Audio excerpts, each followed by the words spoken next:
Why is it so hard to leave the narcissist? I mean, what keeps us stuck to someone who is so bad for us, so clearly not who we should be with? Why don't we walk away from narcissistic parents or friends? Maybe a better way to put it is, why do we stay with someone when they're actively us? Why do we keep putting up with it? Why do we tolerate it? There are, of course, the obvious reasons we tolerate it and we keep sticking around, walking on eggshells. For example, maybe you have to live with a narcissistic parent for financial reasons, or you're not willing to go no contact with your entire extended family, and you know that they won't or they can't choose you over the toxic family member that you're dealing with. Or maybe you're working on leaving your narcissistic partner, but you haven't quite figured out all the logistics yet. And there's also the possibility that you're dealing with a narcissist at work, and you're just not in a position that you can change jobs so easily, which means that you have to keep dealing with a narcissistic coworker, or worse, a manager. Maybe the narcissist lives next door to you and you're not able to sell your house just yet, if at all. Or, and this is probably the one I hear more than anything else, maybe you have to co-parent with a narcissistic ex. One reason that recovering from a narcissist is so difficult is because the narcissist by nature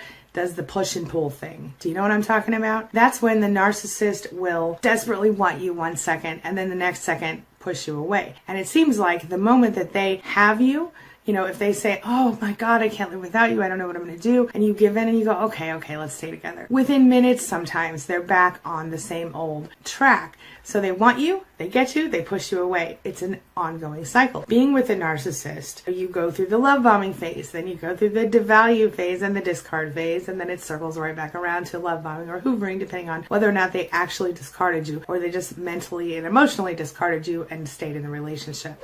Because of their typical cycle, they tend to want to kind of re-insinuate themselves back into your life. Mostly things were difficult. Mostly things weren't great. But every now and then something awesome would happen, or the narcissist would do something that would make you feel kind of good, kind of warm and fuzzy inside. In an effort to obtain that again, you would stay around in the relationship. In the beginning, it probably happened more often than not. And as time went on, the positive reinforcement most likely became further spaced out. So less of it per negative incident. But there's also another aspect here, one that maybe you haven't considered yet. And that is that the narcissist in some ways is both the drug and the addict. This part is important.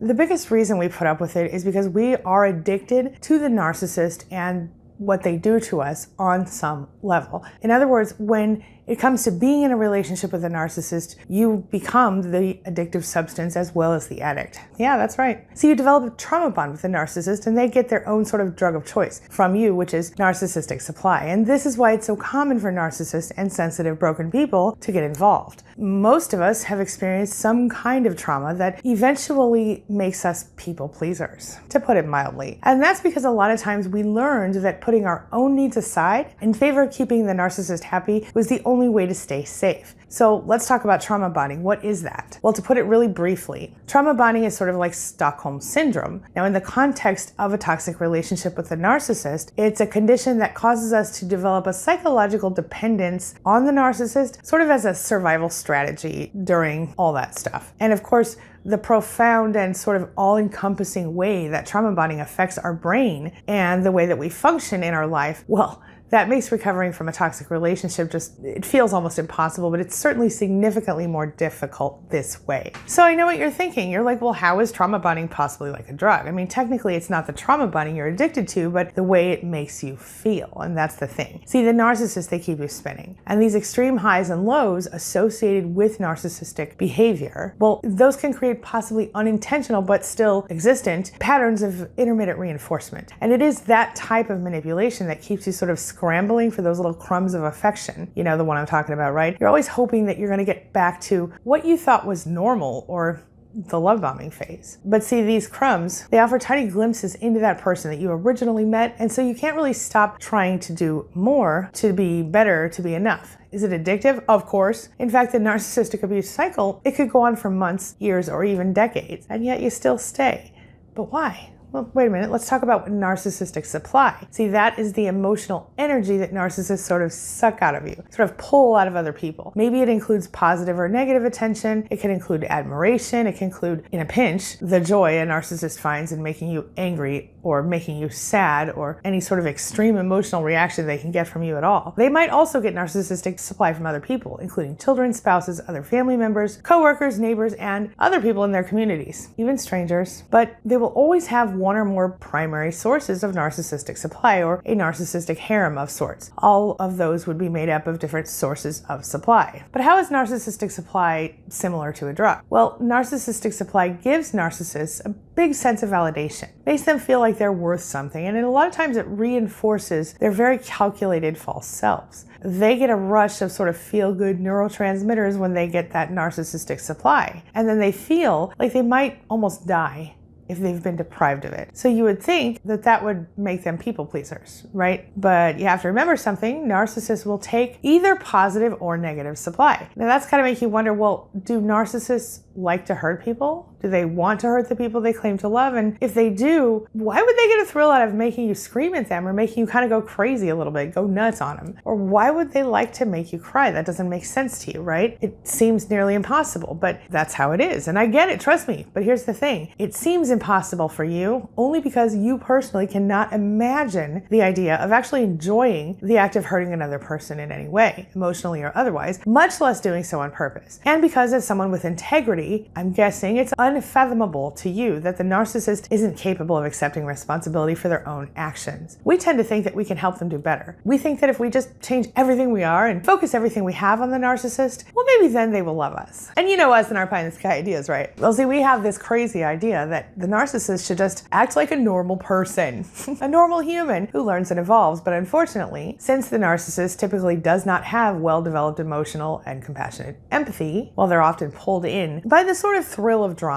And they feel like getting this emotional reaction from you, whether that's positive or negative, is proof of their ability to control or sort of own you in a way. That, along with the chemical reactions their brains have when they get that little zing of successfully pushing you over the edge, well, that's what makes you so addictive to the narcissist, my friend. Now let's talk about trauma bonding and narcissistic supply. It's sort of like toxic relationship glue. Okay, here's the thing. As I'm pretty sure you've probably imagined by now, there's a whole big snowball effect thing going on here, at least in most narcissistic abuse situations. See, trauma bonding, it leads you to sort of stick around and raise your so-called threshold for abuse. That's the point at which you think you can't handle it any longer, and that's just about the time that you'll find yourself being hoovered right back in by the narcissist, who obviously wants to drain you of your energy again. Of course, that leads you to instinctively want to stay safe. And as you desperately seek validation, you keep trying to please and get validation from anyone and everyone around you. Well, if you're anything like me, this leads us to develop a habit of avoiding conflict and doing anything we can to keep the people around us happy.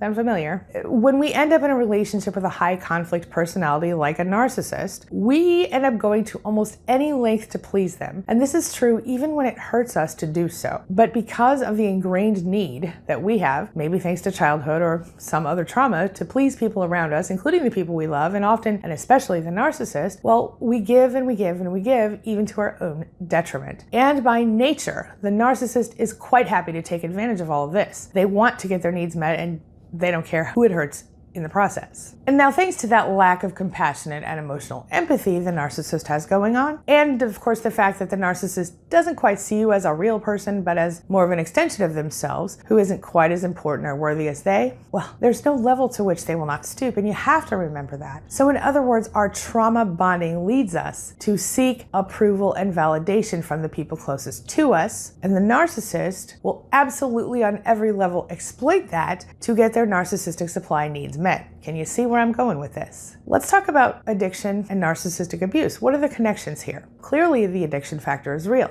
But how does narcissistic abuse resemble addiction? It doesn't make sense, does it? Let's look at it this way. When a drug addict is seeking their drug of choice, literally no one is safe. And what I mean by that is they will steal from their own mama to get what they need. Have you seen this before? Well, like a drug addict, when the narcissist needs their little unconditional validation fix, or that little hit of narcissistic supply in which they are absolutely absolved of their responsibility for the situation in their own life, They always like that. Well, no one and nothing can be as important as the fact that they really need that fix right now. So they will take anything and everything from you without reservation, without remorse, to get what they need. And this will, of course, begin with your self-worth, your sense of security, your sense of well-being. You name it, they want to take it from you. And this is partially to control you, of course. And often the narcissist needs to see you as that extension of self in order to feel good about themselves at all. Now, I know what you're thinking right about now, right? Something along the lines of, wait, what? Are we really addicted to those jerks? That's ridiculous. And could they really be addicted to us? I mean, they don't even seem to like us most of the time. So what are you talking about, crazy lady? Well,